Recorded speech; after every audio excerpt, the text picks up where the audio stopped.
March 8, 2025. Tag-ani na naman dito mga ka-farmers. Oh.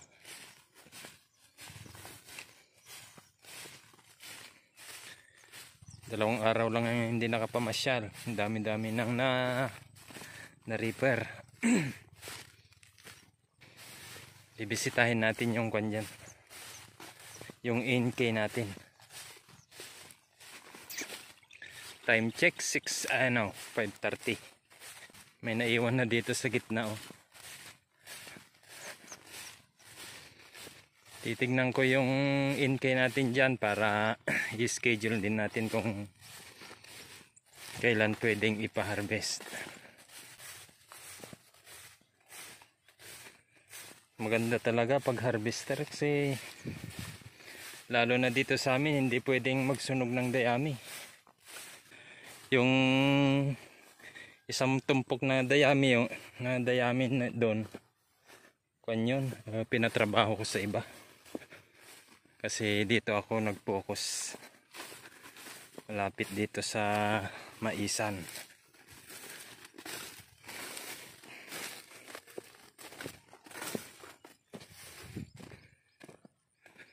Mas magandang dumaan sa kabila.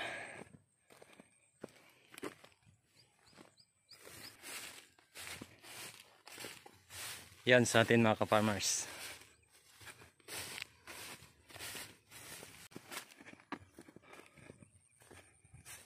Yan, ito sa atin.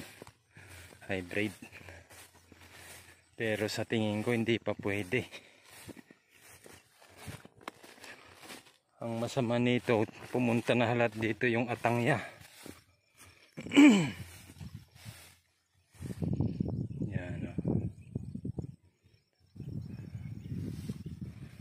Paniguradong pumunta na lahat dito yung atangya. Medyo basa mga ka-farmers kasi umulan kanina.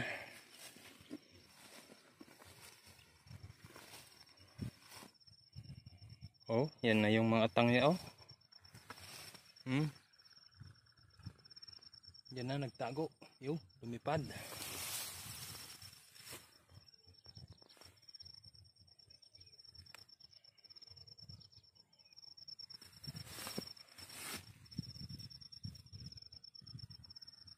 Malaki din ang binutil mga ka-farmers.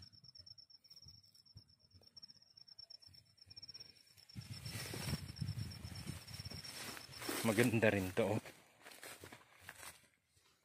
Yan yung nato yung dahon. Talakitik. Ito naman buti na agapan ko. Sa akin sito pwede na.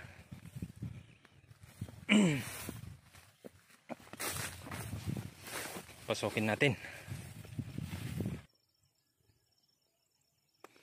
Gawa ng hindi nagsasabay-sabay yung paglabas ng uhay niya mga ka-farmers may mga portion doon na green oh. Mapapansin niyo yan. Tsaka din natuyo na dyan. Itong portion na to medyo nahuli yung paglabas ng uhay niya. Ayos din. Pero hindi maiwasan to mga to. Kahit ini-sprayhan ko ng gold rush talagang kuan. Yung mga tinatawag namin ditong steam borer. Pero mas okay na tong steam borer kaysa yung talakitik, yung ulmod talagang tinadala yun 80%. Katulad nito oh. Buti na agapan ng konti. Ito yun. Maganda rin. Ayos.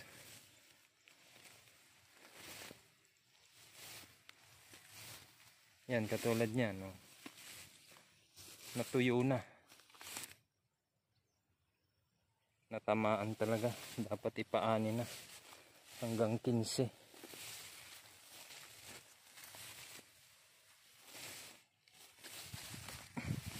Pero ang mahirap dito mga ka-farmers, sobrang mura yung palay. Nakakapanghinayang. Biruin mo ilang buwan mong hinihintay, tapos pag malaman mo yung presyo ng palay, wala, balik puhunan lang kung tutuusin.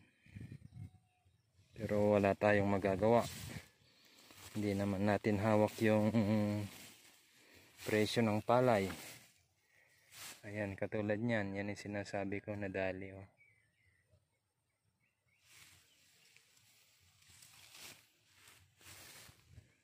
Dito tayo. Bali ang area pala nito 0.6, bali 0.7, kaso nga lang hindi kasali yung mga pilapil. 0.7 pag kasali yung pilapil. Pero yung natatamnan lang talaga ay 0.6.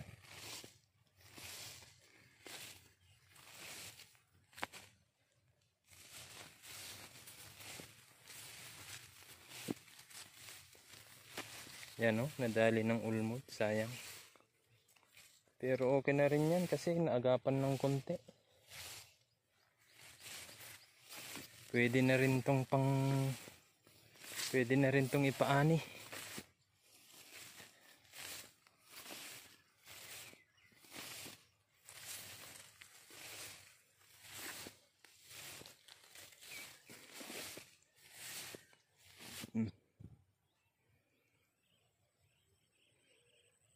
So, ayan, hanggang dito na lang mga ka-farmers. Alas 6 na ng hapon. Okay, salamat sa panonood.